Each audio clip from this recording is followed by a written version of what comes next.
My pharmacist slid the white paper bag back across the counter and laid her hand flat on top of it, like she was holding down something that might blow away.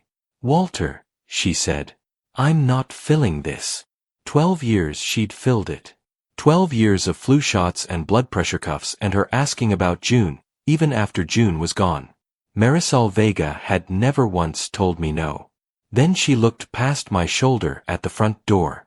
She leaned across the counter close enough that I could smell the coffee she'd been drinking since 6 in the morning, and she whispered 11 words. "Don't take what your daughter gives you. Not one more pill." I want to tell you what she showed me in the back room of that pharmacy 15 minutes later, because it is the reason I'm still breathing. But it won't land right unless you first understand the 7 months that came before it, and how a man who spent 38 years inspecting medicine for a living almost died from not looking at his own. Before we go on, tell me in the comments where you're listening from, and if you've ever managed a parent's medications, say so. I want to know how many of you are out there. And subscribe, because this story gets worse before it gets better. My name is Walter Kessler. I'm 71 years old, and I live on Ferncliff Avenue in Dayton, Ohio, in a brick 2-story with a bad step on the back porch I've been meaning to fix since 2009. For 38 years I worked quality control at Corriman Laboratories, a generic tablet plant out on the industrial road past the water tower. I started on the line at 22 and retired as a QC supervisor at 66, 3 months before the company sold the building to a logistics outfit that turned my old lab into a break room. I want you to understand what that job actually was, because it matters later. A tablet comes off a press at about 4,000 a minute. My job was to catch the one that was wrong. Wrong thickness. Wrong hardness. A coating that went dull instead of glossy. A debossed imprint that filled in 1/100th of a millimeter too shallow. I could tell you the manufacturer of a pill by the shape of its scoreline. I could look at a bin of 10,000 white round tablets and put my finger on the 4 that didn't belong. My daughter used to introduce me at parties as, "My dad, he counted pills." I never corrected her. That's the first thing I'd take back. Her name is Meredith. She's 41. When she was small she was Mary, and she had a cowlick that no amount of water would put down, and she used to sit on the kitchen counter while I filled out my shift reports and ask me what every word meant. Dissolution. Friability. Retain a sample. She'd say them back with her mouth full of apples. June and I had her late. June was 40 when Meredith came, and she used to say the girl was worth every year of waiting. June died 26 months ago. Pancreatic. It took 11 weeks from the first scan to the last morning, and I was holding her hand at 4:40 in the afternoon on a Tuesday, and after that the house on Ferncliff got very quiet and stayed that way. Meredith came to the funeral with her husband, Grant Hollis. Grant runs a company called Meridian Senior Living, 3 assisted living facilities, 1 in Dayton, 2 down toward Cincinnati. He wears a lot of quarter-zip pullovers with the company logo on the chest. At the reception he told me about occupancy rates while people were still eating. For about a year after June, I did fine. Not good. Fine. Then last October, I got dizzy at the grocery store on Wilmington Pike and sat down on the floor by the yogurt with my cart still moving away from me. A stock kid called an ambulance. It was nothing, dehydration they said, plus the atrial fibrillation I've had since 2018. They kept me overnight and sent me home. Meredith drove up from Springboro the next morning with a plastic pill organizer still in the shrink wrap. She sat at my kitchen table, the same table she'd sat on as a girl, and she laid out my 4 bottles in a row. The blood is thinner. The beta blocker. The station. The little one for my stomach. "Dad, this is too much for one person to track," she said. "Let me do it. Every Sunday. It's 1 hour of my week and it'll give me peace of mind." I said no. She cried. I said yes. That is the whole mechanism of it, and I want to be honest about that, because I know some of you are going to want me to have been smarter.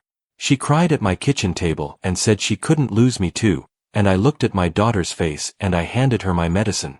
It went slowly at first. That's the part that fools you.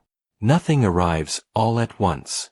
In November I started sleeping 11 hours and waking up like I'd been dragged out of deep water.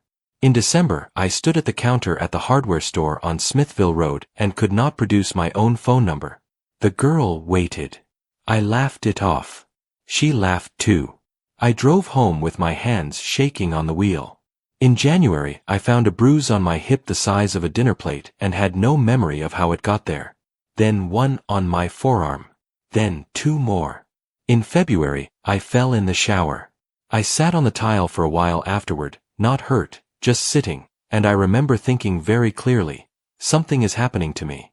And every single time, Meredith was there within the hour. She'd write it in a little notebook she kept in her purse, a green one, spiral-bound, the kind you buy at a drugstore. Date, time, what happened. For Dr. Aldrich, she'd say. So we have a record. She'd say things like you told me that already, Dad. And I hadn't. But by then I'd been wrong about so many things that I stopped trusting the version in my own head. That's what it does to you. You stop being a witness to your own life. By March, my neighbor Krantz stopped me at the mailbox and asked if I was okay, and I couldn't tell her because I didn't know. In April, Meredith and Grant had me over for dinner. Their kitchen has an island the size of my bathroom. There was another couple there, people from Grant's business, and Grant was talking about the new memory care wing at the Dayton facility. What's your background, Walter? The man asked me. Pharmaceutical manufacturing, I said. Quality control. Meredith smiled into her wine. Dad counted pills. Quality control, Grant said. So, like, you looked at them? They laughed. Not cruel laughter. Worse than cruel. The easy kind, the kind that doesn't even know it's stepping on you. I laughed too. Because that's what you do. Then Meredith reached over and put her hand on my arm and said, in a voice pitched for the whole table, Dad's been having a rough stretch. We're keeping a close eye on him. And the other woman looked at me with her head tilted the way you'd look at a dog with 3 legs. That was April 19th. I remember, because it was June's birthday, and nobody at that table mentioned it. May 6th was a Tuesday. Warm for early May.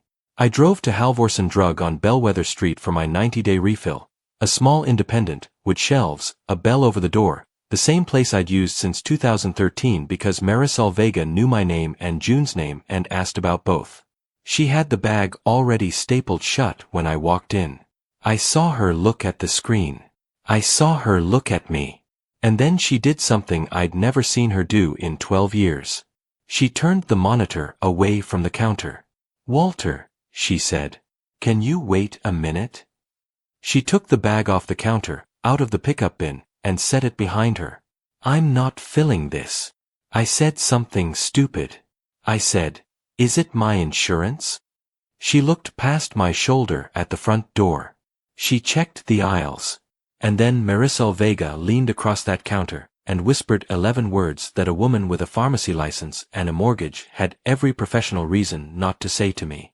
Don't take what your daughter gives you. Not one more pill. Then she said, come into the back. I need to show you a printout, and I need you to not react when you see it. The back room at Halvorsen Drug is not a room. It's an alcove behind the counter with a counting tray, a printer, a small sink, and a shelf of amber bottles waiting to be labeled. There's a stool with a cracked vinyl seat. Marisol pointed at it and I sat. She pulled a sheet off the printer and held it against her chest for a second before she gave it to me.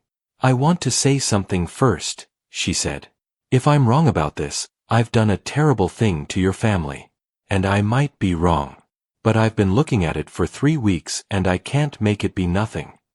Show me. She handed it over. It was a full history. Not from her system, from the state.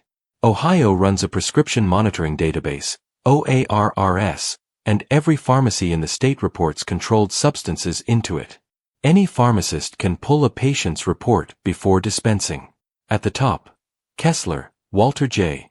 DOB March 14, 1954. My address is Ferncliff. My date of birth. Below that, a table. And I read it the way I used to read a batch record, top to bottom, left to right, letting the shape of the thing come up at me before the meaning did. There were fills on that sheet I didn't recognize. Not one. 14. 14 fills over 7 months at a pharmacy called Ridgemark Pharmacy on Delco Road in Trotwood, 40 minutes from my house, in a direction I have no reason to drive. Prescriber on 11 of them, a Dr. R. Bellamy. I have never met a Dr. Bellamy. My doctor is Aldrich, and has been since 2011. And the drugs. Lorazepam, 1 milligram. Filled October 24th. Again November 21st. Again December 18th. Again January 15th, February 12th, March 11th, April 8th. Zolpidem, 10 milligram. 6 fills, roughly monthly, starting late October.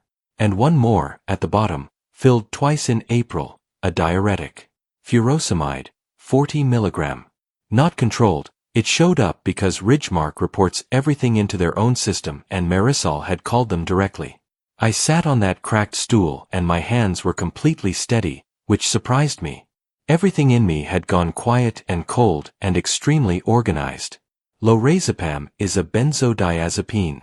In a 71-year-old it produces sedation, unsteady gait, falls, and, this is the part, anterograde amnesia. You don't forget what you knew. You fail to form new memories. Whole conversations don't get filed. Someone can tell you afterward that you said a thing, and you cannot contradict them, because there's nothing there to contradict with. Zolpidem is a sleep drug. Stacked on top of a benzo in an older adult, it is a well-documented way to put someone on the floor. And furosemide flushes fluid. It's what you give a man with heart failure. Give it to a man who doesn't need it and he gets dehydrated, dizzy, and his electrolytes go sideways. He sits down on the floor of a grocery store on Wilmington Pike, next to the yogurt. Except the grocery store was October, and the furosemide fills were April. Which meant October wasn't the beginning. October was just when it worked well enough for somebody to see what was possible. I put the paper down on the counting tray. Walter, Marisol said. Are you all right? How did you find this? She told me. 3 weeks earlier, on the phone with my insurance about a prior authorization, the rep had asked her to confirm a duplicate therapy flag. She pulled OARRS. She saw the Ridgemark fills, and she saw that the pickups were signed for by an authorized representative, not by me. She'd told herself it was a data error. Then she'd pull it again the next week. Then she'd called Ridgemark and got a tech who read her the signature line. The name on it, she said. It's M. Hollis. Meredith took Grant's name at the wedding in 2016. I sat in the second pew and cried like an idiot. There's more, Marisol said, and I want you to hear the whole thing before you decide anything. 2 weeks ago a woman came to my counter and asked me questions about you. What woman? 50s. Cardigan. Very pleasant. She said she was a case manager doing a wellness check and she wanted to know if you'd been having trouble managing your medications. Whether you seemed confused at pickup. Whether you'd ever missed a refill or come in on the wrong day. Marisol's jaw tightened. She asked me if I'd be willing to put that in writing. What did you say? I said I don't discuss patients, and I asked for her card. She didn't have one on her. She said she'd drop one off. Marisol looked at me. She never came back.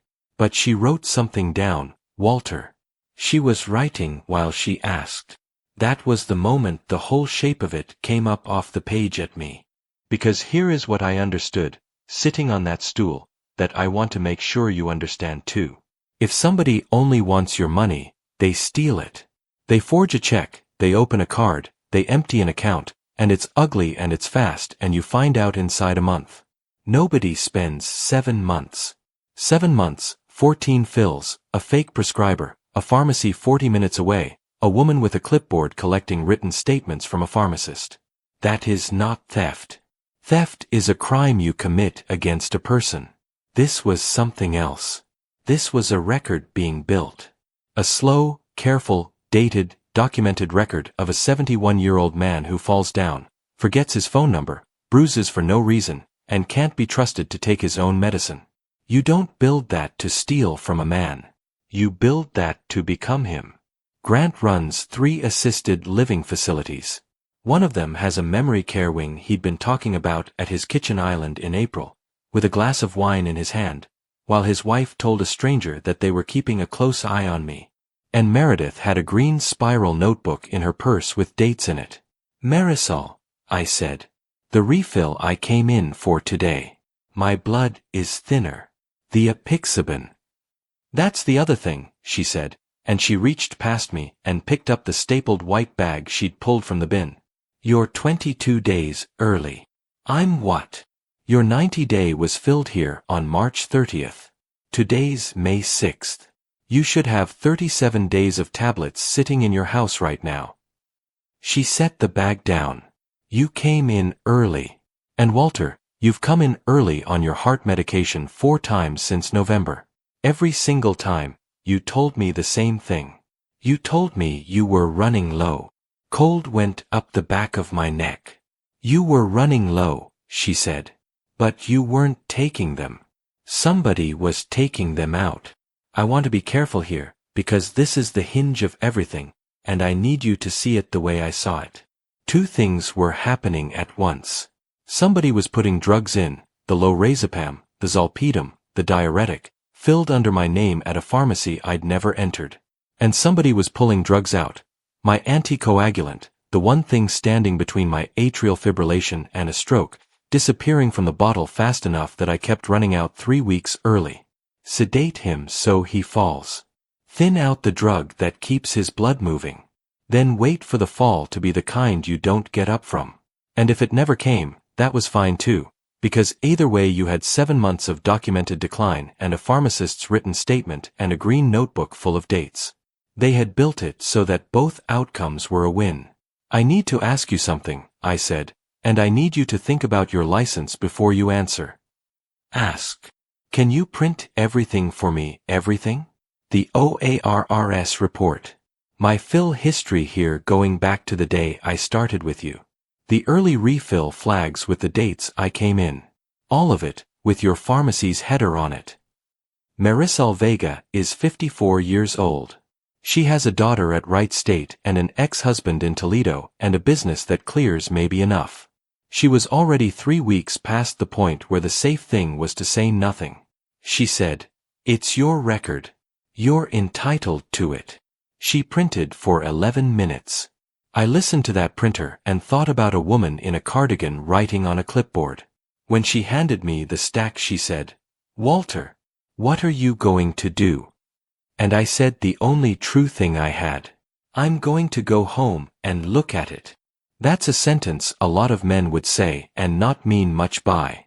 I want you to understand what it meant coming from me.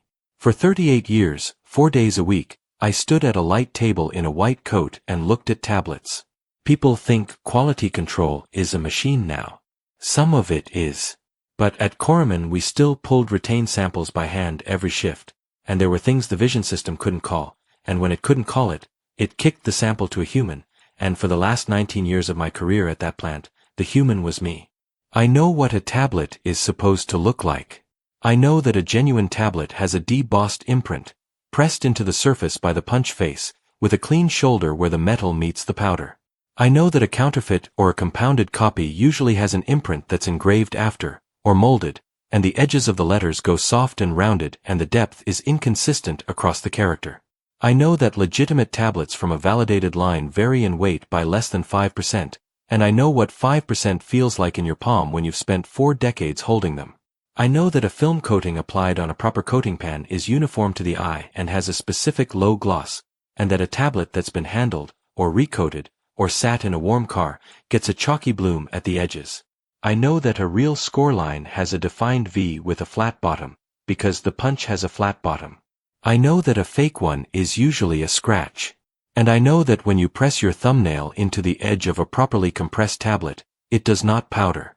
I drove home from Halvorsen Drug on Bellwether with a stack of paper on my passenger seat, and I did not speed, and I did not run a light, and I put my truck in the driveway on Ferncliff and sat there a minute with my hands on the wheel. Then I went inside, and I got my reading lamp from beside the recliner and set it on the kitchen table and angled the shade down flat so the light raked across the surface at a low angle. That's how you find a coating defect.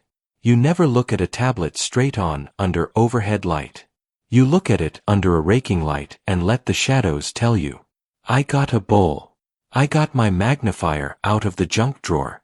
Then I went to the counter where the pill organizer sat, Sunday through Saturday, for compartments a day, the one Meredith had brought over in the shrink wrap 7 months ago and refilled with her own hands every single week since. I opened it on Wednesday morning. I tipped it into the bowl and I slid the bowl under the lamp. And there were 5 tablets in there, and I had been swallowing these things 4 times a day for 7 months without once, not once, actually looking at them. Under raking light, at 11 inches, the first thing I saw was that one of them was wrong. 5 tablets in the bowl. I want to walk you through them in the order I picked them up, because the order is how I kept from putting my head down on that table. First, the metoprolol. My beta blocker. Round, white, film-coated, scored on one face, imprint on the other. I turned it under the lamp, and the light broke across the deboss the way it should. Sharp shoulder where the punch face had pressed. Letters holding a consistent depth all the way through. The score a clean V with a flat floor. Coating uniform, low gloss, no bloom at the edge. Correct. Second, the atorvastatin. Oval, film-coated, white. Same story. Correct. Third, the pantoprazole for my stomach. Correct. Fourth, myopixaban. The blood is thinner. The one thing keeping a clot from leaving my heart and going up into my brain. I put it under the magnifier and I held it there for a long time. Round. Off-white. The right diameter, near enough. The imprint was there. But the letters were wrong. Not wrong in shape, wrong in edge. On a real tablet, the imprint is pressed in by a hardened steel punch, and where the metal ends, the surface ends. It's a cliff. Under raking light it throws a hard, clean shadow with a defined line. These letters had rounded shoulders. The shadow they threw was soft. Blurred at the transition, like a footprint in damp sand instead of a stamp in wax. And the depth wandered, deeper at the top of the character, shallowing out at the bottom, which happens when something is engraved or molded rather than compressed. I set it down and picked up the 5th tablet. The 5th tablet was one I did not recognize at all. Small, white, round, unscored. A tiny imprint I couldn't read at 11 inches. It had no business being on Wednesday morning, because Wednesday morning is 4 tablets and always has been. It had been sitting there next to the others, and if I had tipped that compartment into my palm at 7 in the morning with the coffee maker running, I would have swallowed all 5 without counting, the way I had every morning for 7 months. I put the magnifier on it and the imprint came up, E64. I didn't know it by heart. I got my phone out and looked it up right there at the table, and my kitchen was very quiet, and the refrigerator kicked on and I nearly came out of the chair. Lorazepam. 1 milligram. I sat back. Then I did the thing I had done 4 days a week for 38 years, and I want to describe it plainly because there was nothing dramatic about it. I got a legal pad. I got a pen. I got a fresh sandwich bag out of the drawer. And I emptied the entire organizer, compartment by compartment, Sunday through Saturday, 28 compartments, onto a clean white plate under a raking light. It took me 2 hours and 10 minutes. Here is what I documented. Of 21 apixaban doses loaded across that week, 11 were genuine and 10 were not. The 10 had the soft imprint shoulders. When I laid a genuine one and a suspect one side by side on the plate and rolled them under the light, the difference was so obvious I felt sick that I'd never looked. I pressed my thumbnail into the edge of one of the suspect tablets. It was powdered. A real film-coated tablet resists the coating and the compression hold. This one got under my nail and left a little chalk on the plate. They weren't apixaban. They weren't anything. Somebody was pressing or buying blank placebo tablets and dropping them into my organizer, 10 out of 21, so that on any given day I had roughly a coin flip chance of my heart medication being a piece of colored filler. That's a stroke. That is patiently, methodically arranging a stroke and letting the calendar do the actual work. And in 12 of the 28 compartments, I found an extra tablet that didn't belong. 8 were E64, lorazepam. 4 were a bigger oblong one that came back as zolpidem. I bagged every suspect tablet separately. I wrote on each bag in ballpoint, the day, the compartment, the date I pulled it, my initials. Chain of custody. 38 years of habit, and I did it without thinking, and thank God, because it is the reason any of this mattered later. Then I sat in my kitchen on Ferncliff Avenue with 22 sandwich bags in front of me and did the arithmetic on my own life. October, dizzy on the floor of a grocery store. Furosemide. November, sleeping 11 hours. Lorazepam. December, could not produce my own telephone number at a hardware store counter. Anterograde amnesia is a listed effect. January, bruises I couldn't account for.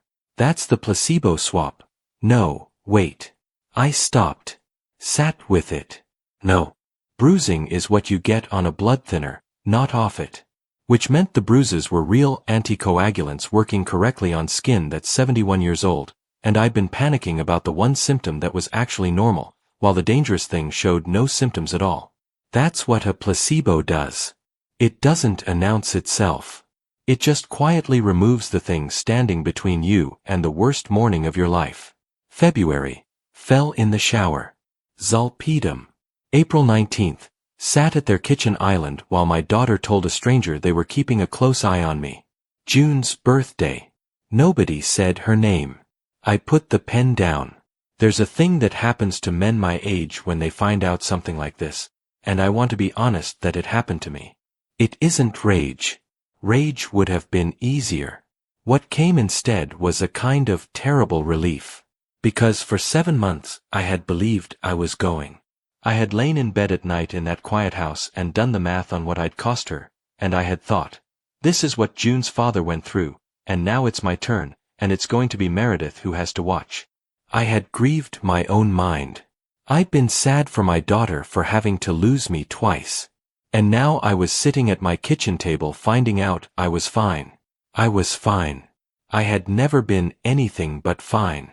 That's the part nobody warns you about.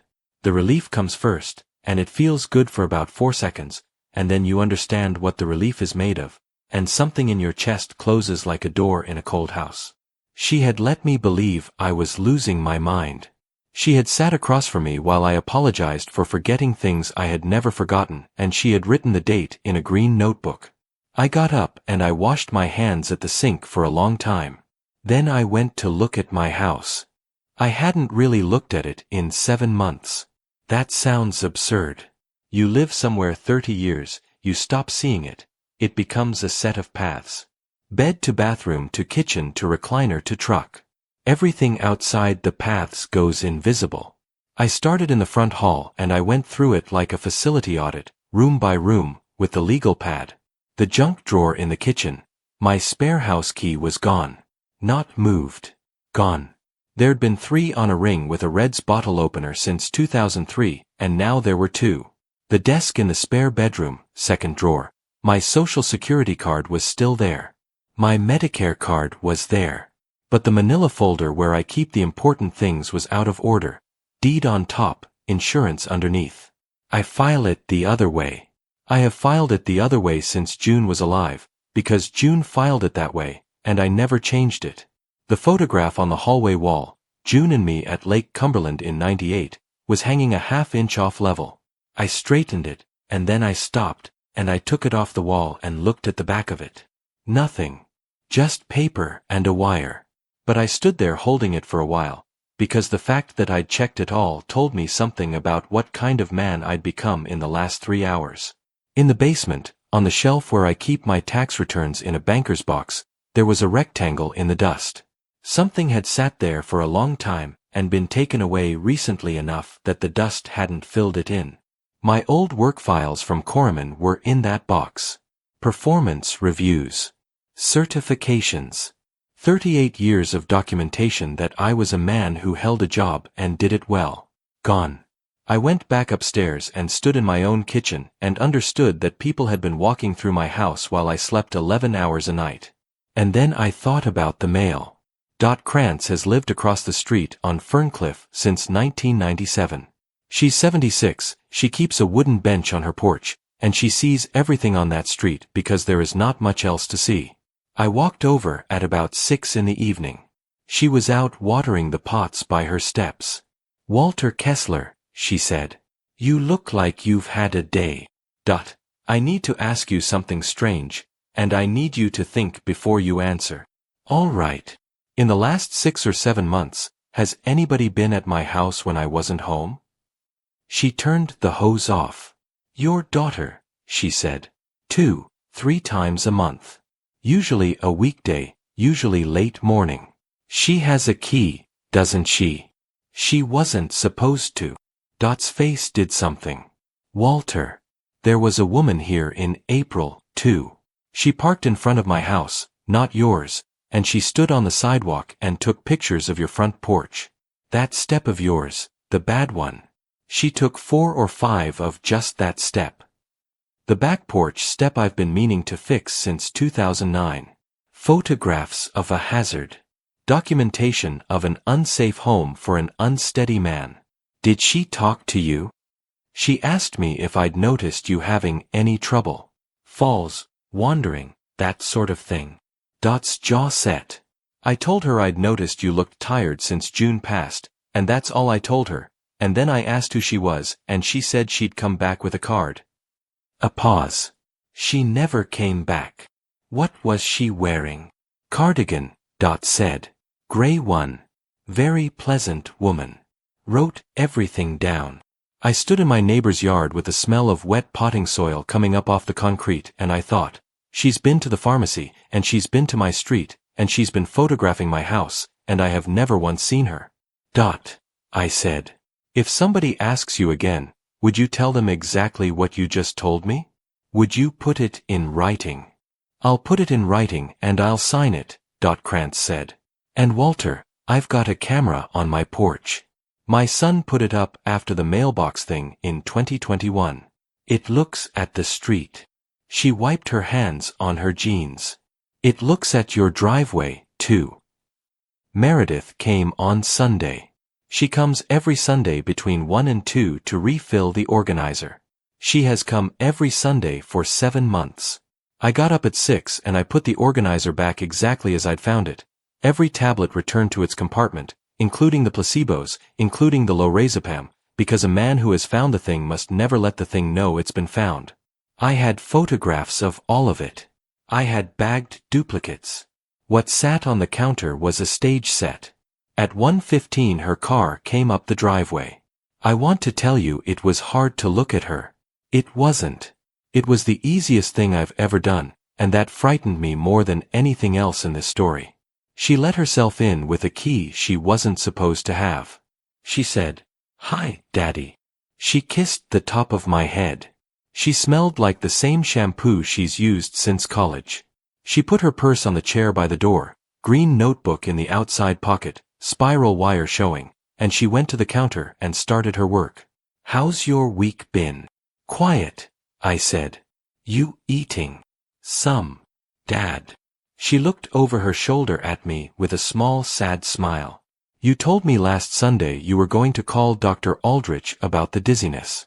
Did you call?" I hadn't said that. There had been no such conversation. I know because I'd started writing everything down on Tuesday. 7 months ago I had eaten that. 7 months of you told me that already, and we talked about this, and me apologizing and holding the counter and feeling the floor of my own mind giving. "I don't remember saying that," I said. "You did," she said gently, and she turned back to the pills. "It's okay. That's why I'm here." And she wrote something in the green notebook before she left. She was in the bathroom at 1:40. Her purse was on the chair by the door. I had my phone in my hand for 40 seconds. I did not touch the notebook. That was the whole discipline of it, and it went against everything my hands wanted. I stood over that purse and I heard the bathroom fan running, and I thought about a chain of custody, and I did not pick it up. I slid my phone into the outside pocket, lens down against the spiral wire, and I used my left hand to fan the pages open where they sat. 14 photographs in about 30 seconds. Then I put the phone in my pocket and I was back in the recliner with the television on when the bathroom door opened. She left at 2:05. She kissed the top of my head again and said, "Call me if you feel funny," and I said I would. I waited until her car was gone off Ferncliff. Then I sat at the kitchen table and looked at what I had. Most of the shots were half blurred. 4 were clean. It was not a notebook of dates. That's what I'd expected, a log, times and incidents, the thing she'd always said it was. It was a record in a format. Left column, date. Middle column, a heading she'd written across the top of the page in her own hand, observed deficit. Right column, narrower, witness. November 12th, repeated the same question 3 times in one conversation. Could not recall discussing mom's headstone. MH. December 3rd, unable to state your own phone number at Ace Hardware, Smithville Road employee had to assist. MH/store employee present. 1/26th, extensive bruising, unable to explain origin. Denies falling. MH. February 14th, fall in the shower. Found on the floor. Refused ER. MH. April 19th, at dinner, I became confused about the topic, laughed inappropriately. Guests present, R. and D. Kavanaugh. MH. There it was. April 19th. The night they laughed at, Dad counted pills, and I'd laughed along because that's what you do. It had gone in the book and became confused, laughed inappropriately, guests present. She had written down the names of the witnesses to my humiliation because the humiliation was the point. The dinner wasn't a dinner. It was a scheduled observation with 2 people invited to see it. And on the last clean photograph, at the bottom of a page, in smaller handwriting, not part of the columns. Bellamy, 3MO supply okayed. Ask re, increase before eval. Before eval. There is a word for the document she was building. I didn't know it that Sunday afternoon. I learned it 11 days later in a lawyer's office and I have not been able to put it down since. Monday morning I called a woman named Adiz Okonkwo Barrett. I got her name from Marisol, who got it from a customer whose mother had been through something with a nephew in Kettering. Her office is on the 2nd floor of a converted house on Wayne Avenue, 2 rooms and a paralegal named Curtis who also answers the phone. Elder law and guardianship defense. Not a big firm. I'd been braced for a big firm. She was maybe 50, built small, wore reading glasses on a chain the way June did. She let me talk for 11 minutes without saying one word. I had brought everything. The OARRS report. The pharmacy history with Marisol's header. 22 labeled sandwich bags. Photographs of every tablet under raking light with a ruler in frame for scale. My legal pad. The 14 photographs of the notebook. When I finished she took her glasses off. "Mr. Kessler," she said, "do you know what your daughter is building? Tell me." A guardianship petition. She tapped the notebook photos. That's not a diary. That's a functional capacity narrative. It's formatted the way an attorney tells a family member to format it. Dated entries, observed deficits, third-party witnesses where possible. Somebody taught her to write that. She laid the pages out across her desk like a hand of cards. Here's how it goes in Ohio. A family member files an application to be appointed guardian of an alleged incompetent person. The court requires a statement of expert evaluation, a physician's opinion, on a specific form, within 90 days of filing. The court appoints an investigator who interviews the person and the family and reports back. Then there's a hearing. And if the judge grants it, then you don't sign anything anymore. The guardian of the person controls where you live, who you see, and your medical care. The guardian of the estate controls your money, your house, your accounts. She held my eyes. The person under guardianship generally cannot sell, gift, or transfer property. They cannot execute a new will. They cannot marry. In practice, they cannot leave. He owns memory care beds, I said. I know. You told me. She wrote something. So the placement wouldn't even cost them. Your assets would pay his company for your room. The estate pays the facility is the family business, and every month that you're alive is revenue instead of expense. She set the pen down. It's clean. It's legal on its face. It's the most common form of elder financial abuse in this country, and most of it never gets called abuse, because a judge signed it. I sat there with my hat in my hands like a man at a bank counter. Mr. Kessler, I have to be straight with you about your position, because it's better than you think and worse than you think. Go ahead. The bad part first. Right now, on paper, you look exactly like what they say you are. 7 months of falls, memory complaints, an ER visit, a documented shower fall, a pharmacist who was asked to make a statement, a neighbor who was asked to make a statement, and photographs of an unsafe entry step. If they file tomorrow, the file they hand the judge is genuinely alarming. And you'd be walking into that hearing with a benzodiazepine in your bloodstream, and every answer you gave would sound like their evidence. And the good part? The good part is that everything in that file has a cause, and the cause is in 22 sandwich bags on my desk. She almost smiled. They documented the symptoms very carefully. They just didn't consider that somebody would ever document the source. She stood up and went to the window. I want 4 things, and I want them in this order. First, you stop taking anything out of that organizer, starting today, and we do it without her knowing. Second, a clean medical record. Not your regular doctor. A specialist who doesn't know either of you and has no history with the family, so nobody can say we shopped for a friendly opinion. Third, the tablets go to an actual laboratory, not to a police property room, and we pay for it ourselves so the results are ours and nobody can lose them. Fourth, and I want to be careful here, we don't call the police yet. Why not? Because the second a report is filed, they'll hear about it. And the day they hear about it is the day they file. Right now they think they've got a compliant 71-year-old who believes he's failing. She turned around. That's the only advantage you have. Everything else is theirs. Don't spend it early. Then she said the thing that let me sleep that week. Mr. Kessler, that bagging you did. The initials, the compartment, the date. Where did you learn that? Corriman Laboratories, I said. 38 years. Quality control. Adiz Okonkwo-Barrett looked at me over her glasses for a long moment. Then you may be the single worst person in the state of Ohio for them to have picked. Here's how I lived for the next 5 weeks. I'm going to lay it out plainly, because a few of you are watching this right now, and the details are the only part that's worth anything. The organizer.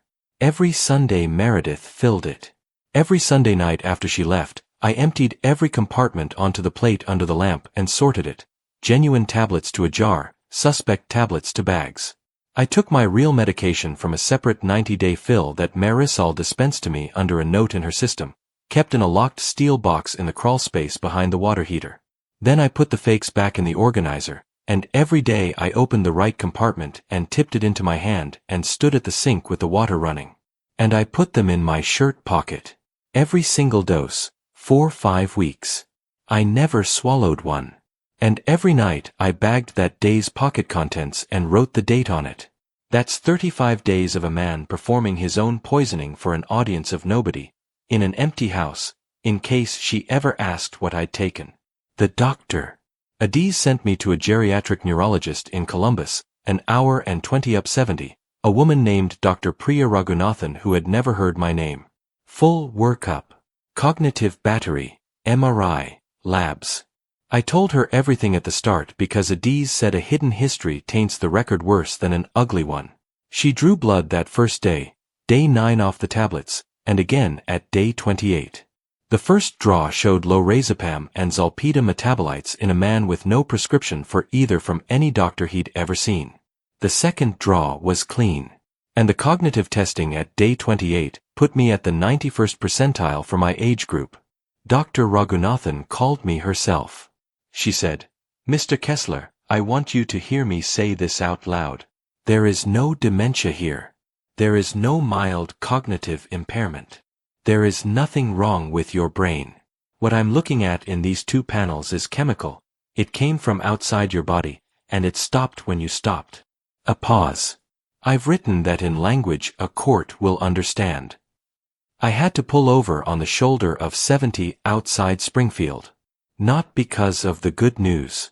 Because of what the good news meant about the 7 months. The lab. The bags went to an independent analytical lab in Cincinnati that does contract work for manufacturers. Adiz couriered them with a signed custody form. I paid $2,840 out of the money June and I had set aside for a bathroom remodel we never got around to. 19 days later the report came back on letterhead. The tablets I'd flagged as counterfeit apixaban contained no apixaban. No active ingredient of any kind. Microcrystalline cellulose, dicalcium phosphate, magnesium stearate, and a titanium dioxide coating. Filler. The report noted the imprint appeared to be laser-engraved post-compression rather than debossed, consistent with an aftermarket process, not a pharmaceutical press. Exactly what I'd called on my kitchen table with a junk drawer magnifier. 38 years. She'd introduced me at parties as the man who counted pills. The house. Krantz's son pulled the footage from her porch camera going back as far as the drive would hold, 61 days.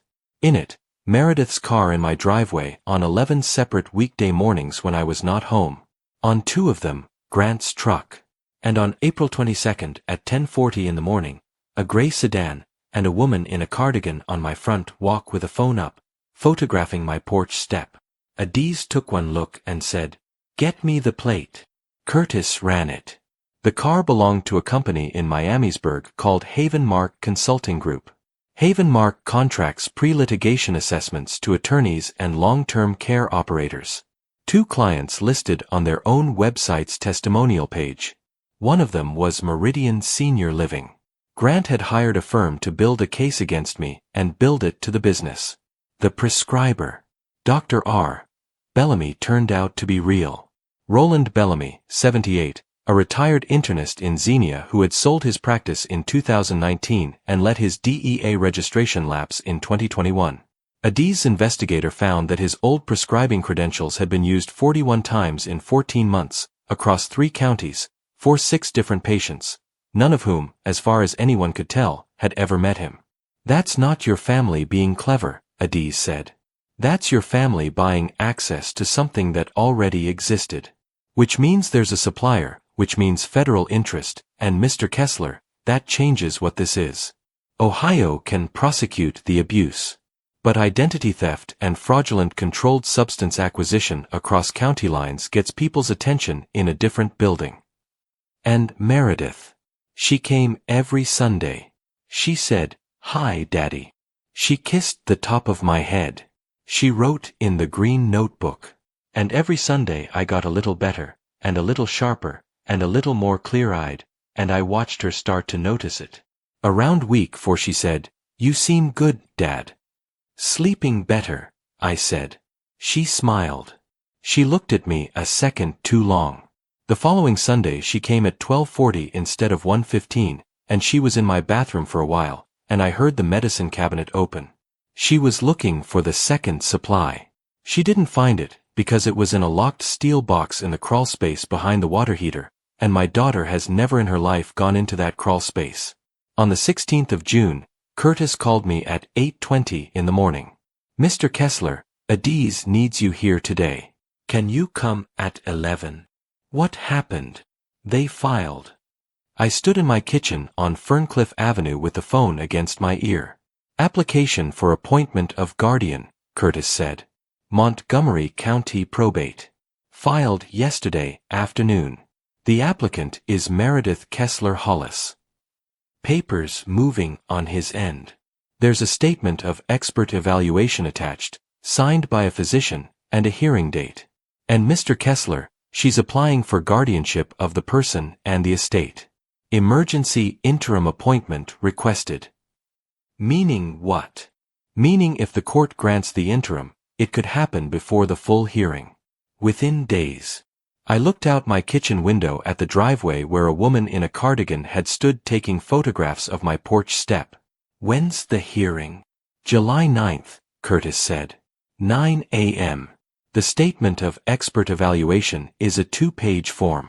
Ohio Probate Form 17.1. It has a box at the top for the name of the alleged incompetent person, and my name was typed in it. Adiz slid it across the desk to me at 11:20 that morning. Read the diagnosis line first. Major neurocognitive disorder, unspecified, moderate, progressive. Now the bottom. There's a certification at the bottom where the physician attests that he examined the person, and a blank for the date of examination. Date of examination, May 28th. I had never seen a doctor on May 28th. I had never seen this doctor at all. The signature read Dr. Kenneth Pruitt, M.D., and beneath it, in the space for the practice address, was a P.O. box in Miamisburg. Curtis found him in 40 minutes, Adiz said. Kenneth Pruitt is the medical director of record for 2 facilities. Both of them are Meridian Senior Living properties. I set the form down. He works for my son-in-law. He contracts with your son-in-law, which is worse for them, because it means there's an invoice somewhere. She was writing as she talked. Mr. Kessler, this is the single best thing that's happened to us. Do you understand why? Tell me. Because up to now, everything they did was undeniable. She could say she was a worried daughter who kept notes. She could say the pharmacy fills were a mix-up, that she was picking up medications a doctor prescribed. Ugly, but arguable. She capped the pen. This is a sworn medical certification, filed with a probate court, attesting to an examination on a date you can prove never happened. That's not a family dispute anymore. That's a false statement to a court. Can we prove it never happened? Where were you on May 28th? I got out my legal pad. I'd been writing everything down since May 6th, because a man who's been told for 7 months that he doesn't remember things starts writing everything down. May 28th, a Wednesday. 9:40 a.m., Halvorsen drug, picked up 90 days, spoke with Marisol. 11 o'clock, oil change at the shop on Wilmington Pike, and I had the receipt with the timestamp on it in the folder in my truck. 1:15 p.m., Dr. Raghunathan's office in Columbus, the second blood draw. An hour and 20 minutes away. Adiz looked at that page for a while. You had blood drawn by a board-certified geriatric neurologist in Franklin County on the same day this man swears he examined you and found progressive dementia. Yes. And that blood came back clean. Yes. She sat back in her chair. Mr. Kessler, she said, I've been doing this for 19 years. The court investigator came on the 23rd of June. That's part of the process. The probate court sends someone independent to interview the alleged incompetent person in their own home, and to talk to the applicant, and to write a report for the judge. Adiz told me 2 things beforehand, and I want to pass them on, because I think somebody watching this is going to need them. She said, don't perform. Don't clean the house beyond normal. Don't dress up. Don't have an answer ready for everything, because nobody really has an answer ready for everything, and rehearsed competence reads as coached. And she said, don't attack your daughter. An old man who walks into that interview furious at his family confirms the file. Just answer what's asked, and let them ask. His name was Elliot Mbeki. 40s, tired, a canvas bag with a legal pad in it. He sat at my kitchen table, the same table, and asked me questions for a little over an hour. What year is it? Who's the president? Count backward from 100 by 7s. What did you have for breakfast yesterday? What are your medications and what are they for? I answered the medication question for 6 or 7 minutes because he asked what each one did, and I told him. Apixaban, factor XA inhibitor, prevents clot formation in atrial fibrillation. Metoprolol, beta blocker, rate control. Atorvastatin, pantoprazole. Mechanisms. Why the dose is what it is. Why don't you stop an anticoagulant abruptly? He put his pen down about 4 minutes in and just listened. Then he asked if he could see where I kept them. I showed him the organizer on the counter, and then I said, Mr. Mbeki, I'd like to show you something else, and I'd like you to write down that I offered it rather than that you asked. I took him down to the crawlspace and showed him the locked steel box, and then I brought up the plate and the lamp and the magnifier, and I set a genuine tablet and a counterfeit one side by side under raking light and let him look. He looked for a long time. You can see that, he said. It wasn't a question exactly. Anybody can see it under this light. That's the whole trick. You have to know to use the light. He asked what I did for a living. I told him. He wrote for a while. Before he left, he stood in my front hall and said something he probably wasn't supposed to say. Mr. Kessler, I do about 90 of these a year. Most of the time the family's right and the person's not safe and the guardianship is a mercy. He shouldered his bag. This is not one of those. The interim emergency appointment was denied on June 27th. 2 lines on a docket entry. Full hearing to proceed as scheduled. Adiz called me and said, that's the judge telling them she's not in a hurry. Which means she's read something she didn't like. Grant came to my house on the 1st of July. He knocked, which was new. He'd always walked in behind Meredith. He had a folder and a quarter zip with the Meridian logo on the chest, and he stood in my front hall like a man calculating square footage. Walter, can we talk like adults? I let him into the kitchen. I did not offer him coffee. I sat where I could see the counter, and I let him have the chair with its back to the window, because I'd read once that you should never give a man the good light. This has gotten out of hand, he said. Nobody wants a hearing. It's expensive, it's public, and it's going to be humiliating for everybody, and honestly, Walter, it's going to be hardest on you.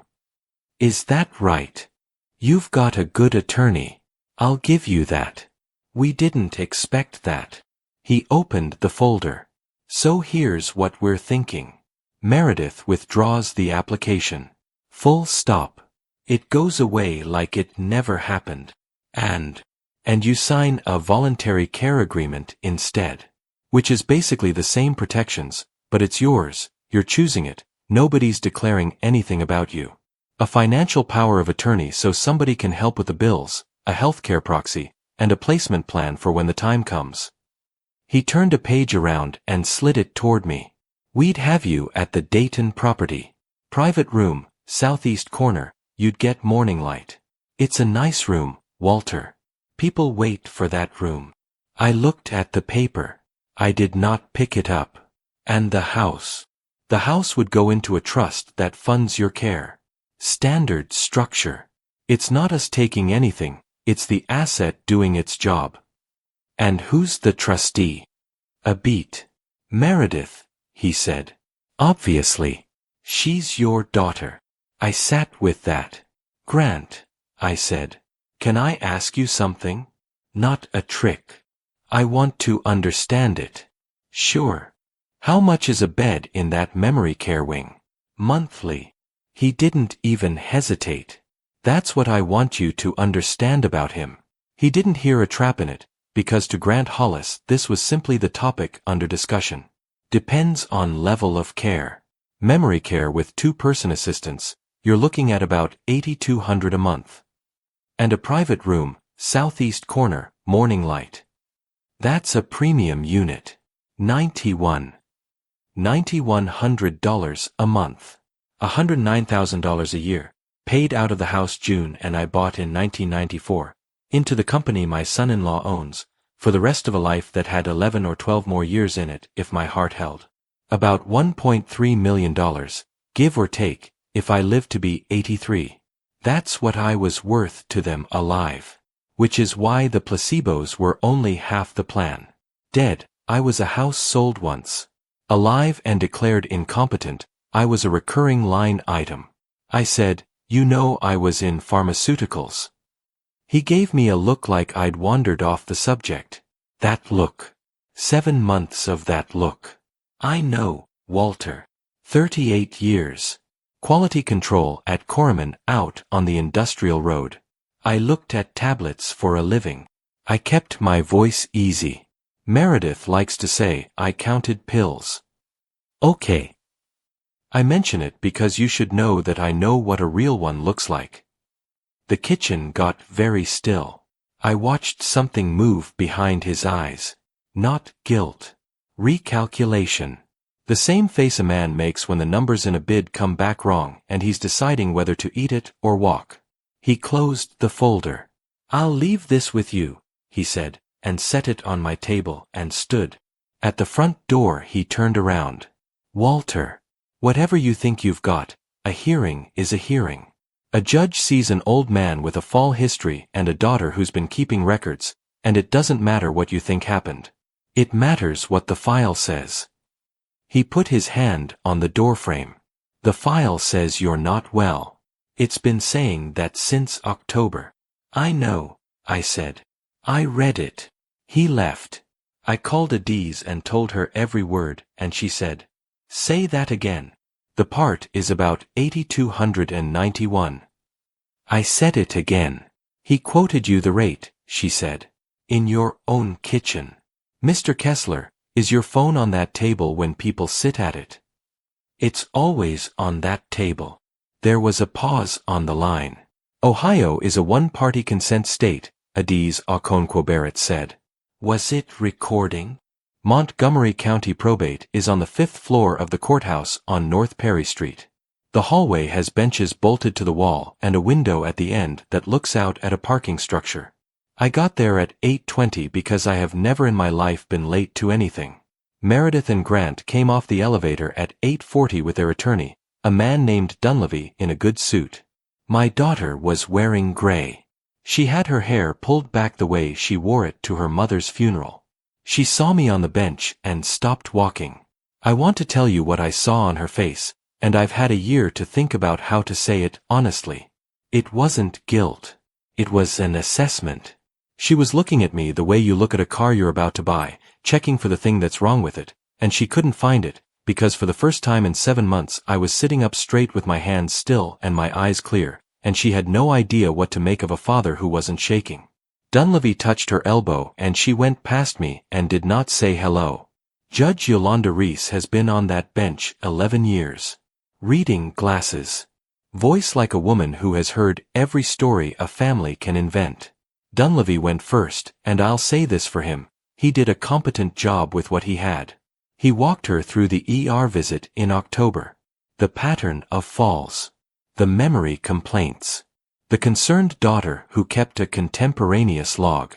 The unsafe entry step. The photographs. He put the green notebook into evidence himself, which was the right move, because if he hadn't, we would have. He said the word heartbreaking 4 times. Then Adiz stood up. "Your Honor, the applicant has described a 7-month decline in Mr. Kessler's cognition, balance, and memory, beginning in late October of last year. We don't dispute that decline occurred. We're going to show the court what caused it." She started with Marisol. Marisol Vega sat in that box in a cardigan of her own with her hands folded and testified for 26 minutes. The OARRS report. 14 fills at Ridgemark Pharmacy in Trotwood under my name. A prescriber I'd never seen. Pickups signed by an authorized representative, M. Hollis. 4 early refill requests on my anticoagulant between November and April. The exact dates, because she'd printed them. Then Adiz asked her about the woman in the cardigan who'd asked her to put a statement in writing, and Marisol described her, and described the questions, and said she'd refused. Dunleavy asked her on cross whether a fill history could contain errors. Marisol said, "It can. That's why I pulled it 3 times over 3 weeks. And then I called the dispensing pharmacy and had a technician read me the signature line." He sat down. Krantz went next and did not need any help at all. 76 years old, and she looked at that judge like they were neighbors too. 11 weekday mornings, Meredith's car in my driveway, Walter's truck gone.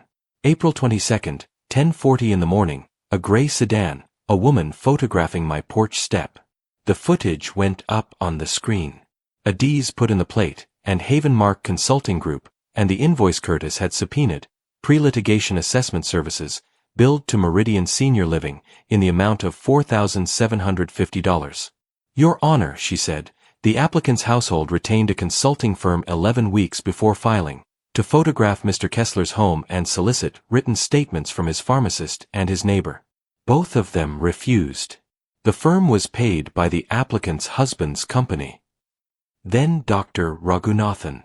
She testified by video from Columbus, and she was flat and unhurried, and she never once said anything warmer than the science allowed, which is exactly why it landed. 2 blood panels. The first, on May 15th, 9 days after I stopped, positive for lorazepam and zolpidem metabolites. The second, June 3rd, clean. Full neuropsychological battery. MRI unremarkable for age. Adiz asked her the question straight out. Doctor, in your professional opinion, does Walter Kessler have a major neurocognitive disorder? No. Does he have mild cognitive impairment? No. His composite score places him in the 91st percentile for his age cohort. I would not restrict this man's driving, let alone his legal capacity. Can you account for the symptoms described in the applicant's log? Yes. Every symptom in that log, the sedation, the unsteadiness, the falls, the failure to form new memories, is consistent with benzodiazepine and non-benzodiazepine hypnotic exposure in a patient over 70. Individually and collectively. It is, frankly, a textbook presentation. Then the tablets. Adiz put the lab report on the screen, the Cincinnati letterhead, the chain of custody form, the analytical findings. No apixaban. No active ingredient of any kind. Cellulose and dicalcium phosphate and a coating. Imprint appears laser-engraved post-compression, inconsistent with pharmaceutical debossing. And then she called me. I was up there for about 50 minutes. Most of it was tablets. I told the court what a deboss shoulder is. I told them why you look under a raking light instead of overhead light. I told them what a thumbnail does to a real film coating and what it did to those. I told them that on a Tuesday afternoon in May, I sat at my kitchen table with a junk drawer magnifier and separated 11 genuine anticoagulant tablets from 10 counterfeits, bagged them, labeled them by day and compartment, and initialed them, and that a laboratory in Cincinnati confirmed every single call I made 19 days later. Judge Reese asked me one question herself. Mr. Kessler, where did you learn to do that? Corriman Laboratories, Your Honor. 38 years. I retired as a quality control supervisor. My job was to find the one tablet in 10,000 that was wrong. The courtroom was quiet. Then Adiz said, Your Honor, I'd like to turn to the statement of expert evaluation filed with this application. She put Form 17.1 on the screen and enlarged the certification line. Date of examination, May 28th. She put my alibi up beside it. The pharmacy log at 9:40. The oil change receipt timestamped 11:07. And Dr. Raghunathan's intake record, Franklin County, 1:15 p.m. Dr. Kenneth Pruitt certified to this court that he personally examined Mr. Kessler on May 28th and found progressive major neurocognitive disorder. On May 28th, Mr. Kessler was in Columbus having blood drawn. Dr. Pruitt is the contracted medical director for 2 Meridian senior living facilities. Judge Reese took her glasses off. Mr. Dunleavy, she said, did your client's physician examine this man? Dunleavy stood up and said he would need to confer with his client. That's not what I asked you. And I watched my daughter's attorney look down at the table. Adiz said, Your Honor, one more item. And she played 11 seconds of a recording made in my kitchen on the 1st of July. Depends on level of care. Memory care with 2-person assistants, you're looking at about $8,200 a month. And a private room, southeast corner, morning light. That's a premium unit. 91. She let it sit there. The applicant's husband owns the facility where they proposed to place Mr. Kessler. The house was to fund the placement. The trustee was to be the applicant. $9,100 a month, paid from Mr. Kessler's estate to Mr. Hollis's company, for the remainder of Mr. Kessler's life. Judge Reese ruled from the bench at 2:40 that afternoon. The application for guardianship was denied. She found no evidence of incapacity and made a point of saying, on the record, that she found the opposite, that the alleged incompetent person had demonstrated a level of analytical competence exceeding that of most parties who appeared before her. She referred the statement of expert evaluation to the state medical board and to the county prosecutor. She referred the fill history and the prescriber credentials to the Ohio Board of Pharmacy and to the DEA field office. And she said one more thing, and I've thought about it every week since. She looked at Meredith and she said, "Ms. Hollis, this court sees a great many families in genuine difficulty. Adult children who are frightened, who are overwhelmed, who make mistakes. That is not what happened here. You did not misjudge your father. You documented him." Meredith started crying. Real crying, I think. The judge waited for it to stop. "You wrote an observed deficit in a notebook on the same evening you put a benzodiazepine in his pill case. There is a word for that, and it is not concerning. It's been a year." The criminal side moved slower than television would have you believe and hit harder than I expected. The county charged Meredith with felony theft from a person in a protected class, forgery, and tampering with records. Grant was charged as well, plus the Haven Mark billing, which the state took a particular interest in because he'd run it through the business. Neither of them went to trial. They took pleas 8 months in, once the federal side got interested in Dr. Bellamy's lapsed credentials and the 6 other patients who'd never met him. It turned out the credentials were being brokered by a man in Trotwood who is now facing considerably more than my son-in-law is. Meredith got 30 months. She's at Dayton Correctional. Grant got 51 and lost the operator licenses on all 3 Meridian properties, which means the facilities were sold to a chain out of Indiana. The residents stayed. The staff mostly stayed. Kenneth Pruitt surrendered his medical license rather than face the board. I did not attend the sentencing. Adiz asked if I wanted to give a victim statement and I said no, because I'd already said everything I had to say in that courtroom in July, and because I did not want the last picture in my head of my daughter to be one where I was helping put her somewhere. She's written to me 4 times. I've read all 4 letters. I haven't answered any of them yet. I want to be honest about that, because I suspect some of you will think less of me for it, and some of you will think less of me if I ever do answer. Both of those people are in the comments already, and they're both a little bit right. Here's where I've landed for now. I don't hate her. I have tried and I can't get there. What I feel is closer to grief, which surprised me, because I thought I'd spent all of that on June. It turns out you can grieve someone who's still alive and 40 minutes away. Nobody tells you that. But I also know what she wrote in that notebook on the nights she loaded the organizer, and I know she watched me apologize for forgetting things I never forgot. She let me believe I was going. For 7 months she let her father lie awake in a quiet house and be afraid of his own mind, and she did it on purpose, on a schedule, with a witness column. I can grieve her and still not open the door. Those turned out to be 2 different things. The house is not going to Meredith. I'll say that plainly because I know it's the question. Adiz redid my estate in September.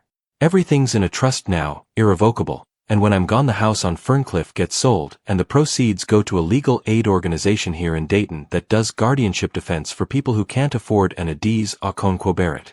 There are a lot of them. Elliot Mbeki told me he does 90 of those investigations a year, and he told me most of the time the family is right, and I believe him.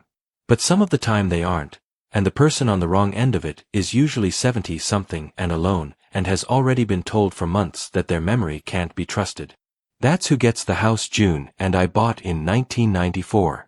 People who are being erased on paper and can't afford anybody to read the paper for them. Marisol still fills my prescriptions. I bring her a coffee cake at Christmas, which she says is unnecessary, and which she has never once refused. She took a formal complaint from the Board of Pharmacy over the whole thing and was cleared entirely. The board's letter actually commended her for pulling the report 3 times before she said anything to me. She keeps the letter framed in the back by the counting tray. I'm the one who made her frame it. Krantz and I have coffee on her porch on Saturday mornings now. Her son upgraded the camera. I fixed the back step. It took an afternoon and $40 in lumber. 16 years I let that thing sit there, and a woman in a cardigan photographed it because it was proof of what I couldn't manage anymore. Now it's the soundest step on the house. Here's the thing I'd want you to take out of this, if you take anything. I did not survive because I was clever.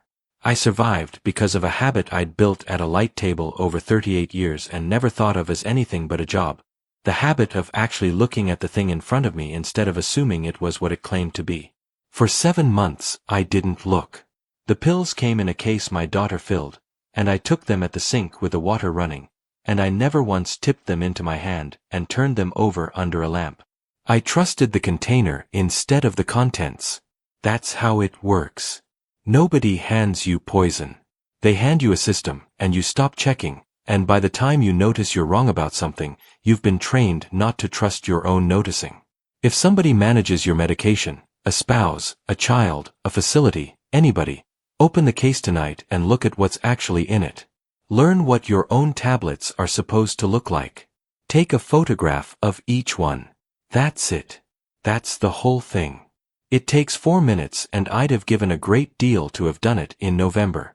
And if you're the one being told, week after week, that you already said that you don't remember, that you're not yourself lately, write it down. Date it. Keep it somewhere they don't go. You may be right. It happens more than anybody wants to admit. I'm 71 years old. My blood work is clean, my memory is fine, and I know exactly what every tablet in my house is supposed to look like under a raking light. They thought they were dealing with a man who counted pills. They were. If this one got to you, hit like. It genuinely helps this channel reach the people who need to hear it. And I want to know in the comments, has anyone ever tried to convince you that you don't remember something you know you remember? Tell me what happened. Somebody reading is going to need to see they're not the only one. Subscribe for more stories about people who were counted out and turned out to be paying attention. Stay sharp, everybody.